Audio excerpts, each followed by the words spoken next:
Washington espera que el Consejo de Seguridad vote esta semana sobre una resolución que exija que Venezuela permita el acceso a la ayuda humanitaria.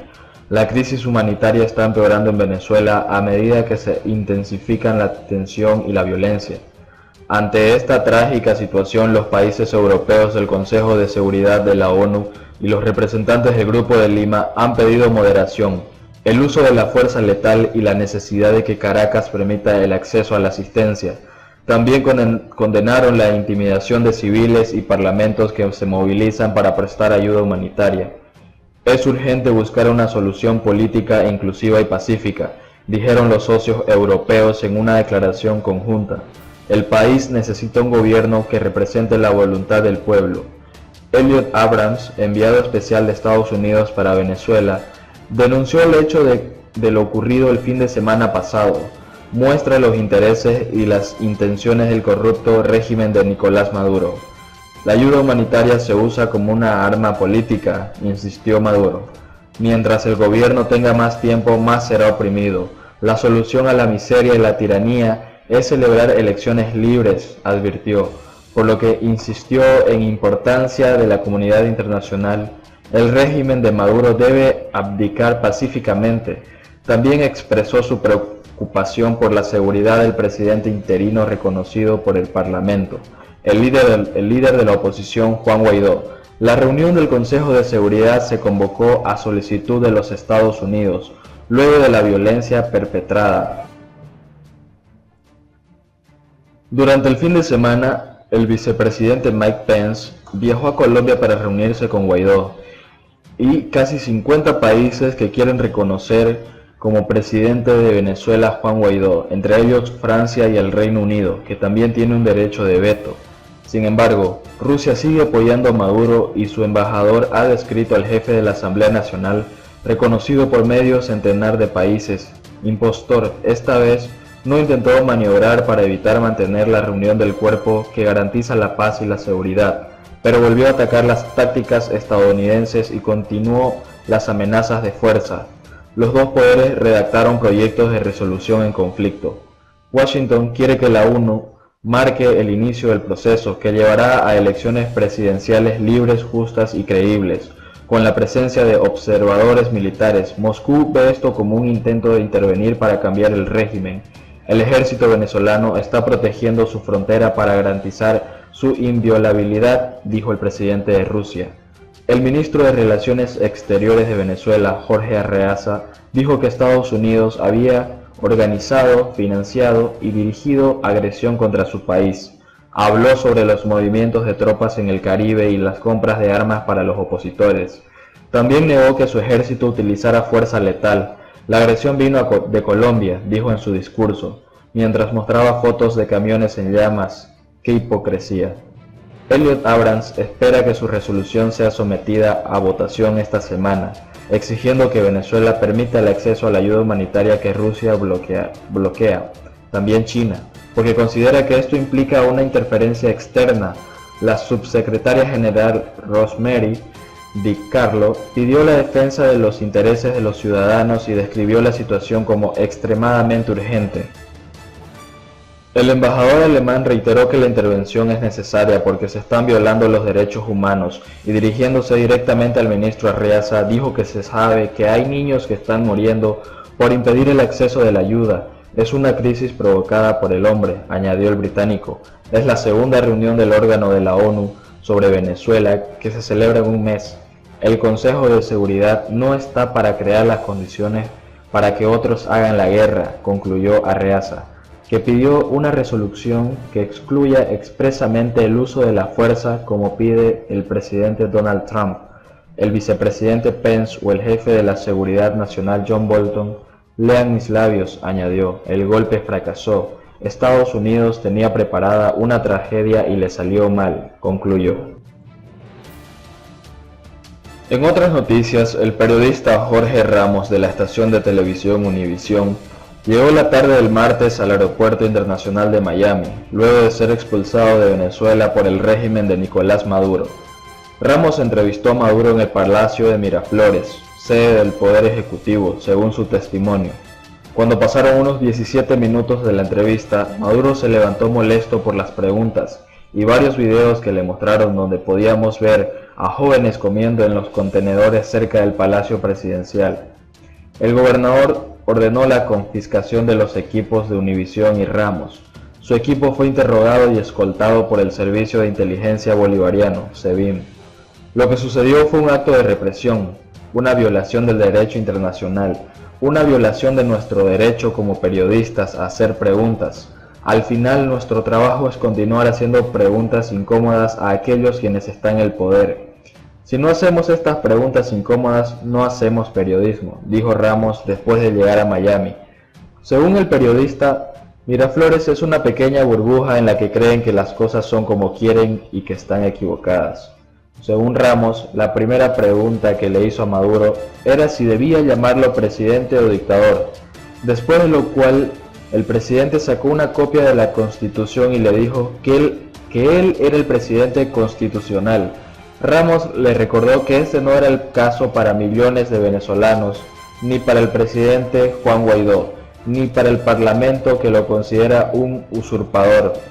Maduro aceptó la entrevista porque quería debatir. Sabía que iba a hacerle preguntas difíciles, pero la aceptó porque me dijo que quería debatir, dijo el periodista.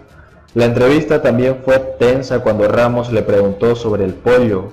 Hugo Carvajal, un general retirado y ex jefe de inteligencia venezolano, quien dijo en una entrevista con The New York Times que Maduro estaba responsable de cientos de muertes. Carvajal recientemente reconoció a Guaidó como presidente de Venezuela y pidió a las Fuerzas Armadas que se rebelaran contra Maduro. Hoy, técnicamente, no tenemos la capacidad de lidiar con un enemigo, dijo Carvajal, en un video publicado en su cuenta de Twitter. También reconoció que los militares, como el resto de la población, están sin comida, sin medicamentos, con la mayoría del equipo de guerra canibalizado y las partes robadas. El momento que llenó la paciencia de Maduro fue cuando Ramos le mostró un video en el que vio a un grupo de jóvenes que se alimentaban de la basura y exigían el fin del gobierno de Maduro. Las imágenes de los chicos que les grabé a 10 minutos de Miraflores no las buscamos, estos valientes chicos nos dieron su nombre, el grupo que los chavistas querían controlar, pero no lo hicieron.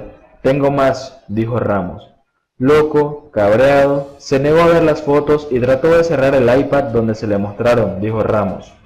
Fue muy importante para mí poder llamar a Maduro un dictador en Miraflores. Cuando Maduro se levanta y se va, le dije, no respondes las preguntas, lo que haces no es democracia. Eso es ser un dictador, agregó el reportero.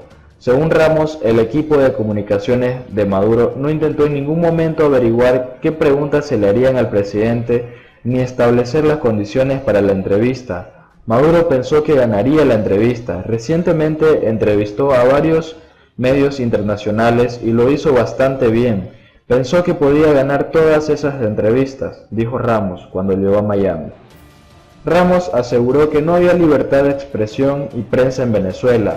Es vergonzoso ver la televisión o escuchar la radio en Venezuela porque no escuchas otros puntos de vista. Y por supuesto Maduro y su entorno creen que esta es la realidad y que la realidad es totalmente diferente, dijo. El periodista tiene prohibido regresar a Venezuela. Ramos es un periodista mexicano-estadounidense con más de 30 años de experiencia en medios. Cuando Televisa, el canal de televisión más grande de México, decidió censurar su primer informe, emigró a los Estados Unidos, donde se convirtió en uno de los periodistas hispanos más exitosos del sector. Ramos ha incitado a figuras del poder tan diferentes como el fallecido líder cubano Fidel Castro y el presidente Donald Trump. Por otro lado, la posición del gobierno mexicano de no condenar el régimen de Nicolás Maduro, que se adhiere al poder venezolano a través de prácticas antidemocráticas, plantea dudas sobre el tipo de relación que el presidente Andrés Manuel López Obrador está considerando con el Estado sudamericano, entre otros, buscando ayudarlo financieramente con la compra de petróleo. La sospecha se ha disparado desde que Estados Unidos dejó de ser el principal comprador de combustible del régimen de Maduro como mecanismo de presión y coincidió con la crisis de escasez de gasolina en México a principios de año. Según el gobierno de AMLO, esto se debió al cierre de los ductos como estrategia para combatir el huachicoleo o al robo de gasolina, que se cuantificó en pérdidas de 58,000 barriles por día. Para algunas publicaciones periodísticas como el Wall Street Journal y miembros de la oposición, el problema podía venir de la reducción de compras en los Estados Unidos para la compra de Venezuela. Los mexicanos merecen saber la verdad. No creemos que la escasez sea con el único propósito de combatir el robo. Creemos que existen razones fundamentales como la falta de previsión en los suministros para poder confiar en la gasolina, porque también se dice que está previsto comprar petróleo de Venezuela, dijo Marco Cortés, líder nacional del Partido de Acción Nacional. No llegó tan lejos con este supuesto, pero documentó, según las declaraciones de los funcionarios de Estados Unidos, que la disminución en las compras fue del 28%. López Obrador negó que estos datos sean serios, dijo. Para refutarlo, el expresidente Felipe Calderón tomó estadísticas oficiales del gobierno de los Estados Unidos en las redes sociales.